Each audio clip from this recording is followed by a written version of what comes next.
Vakomana vana Isaac Makomichi voshamisa vanhu panguva inoi aiwa voya chiburitsa mimhanzi inoonekwa kunzi panguva inoi the current situation munyika yeZimbabwe voonekwa kunzi vana Makomichi vanoonekwa kunzi aiwa ndivamwe zvimwe zvigananda vaya vachiriliza mumhanzi aiwa iri kuonekwa kunzi voita seva kuti mutungamiri wenyika yeZimbabwe Masonda Mnangagwa ngavachizorora vaya vachiindosa the first lady Amai Auxiliary Mnangagwa. Kunyange vamwe vari vachiti mumhanzi wacho unoita sekunge unenge une zvinyadzi awa mukuimba kwari kuita. Ndoda subscribe like watombe bell like topinda muzimu ai vanoposta awa this video ramuri kuona riri mumhanzi wacho panapa vanodanyira chiti watch Chigananda releases new song Amai Mnangagwa to take over from ED. Panapa vanoposta the link. If you want to hear the song, you can go in our comment section. You'll find that link.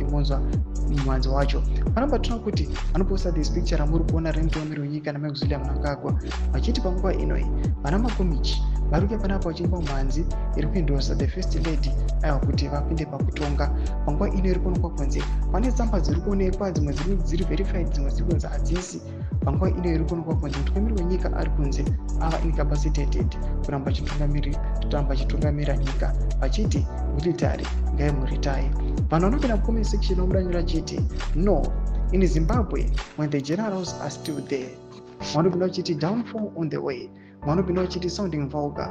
Vanopinda vachiti but let us build life for youths. Mashoko anobuda aita komendo nevanhu pamusoro pemumhanzi uyu. Vamwe vanotaura zvakasiyana-siyana pamusoro pawo but song iyi yanyatsokuratidza kuti vana Makomichi vanoratidza kuti ndevamwe vezvigananda panguva inoi they endorsing the dynasty yemutungamiri wenyika kuti irambe iri on to power. Taona vanhu vaya vakacriticize some of the people mucomment section imomo vachicriticize vanhu vakaita sana David Mnangagwa vanoonekwa kunzi these are the sons yemutungamiri wenyika vari kufinance, kunoonekwa vana Shoni vari kumauto.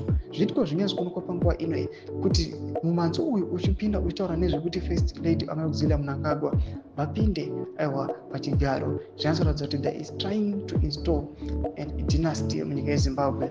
Tiudze mafunguro enyu muri kudii pamusoro pechiitiko ichi. Muna comment section medu mafunguro enyu. Subscribe like and turn on the bell.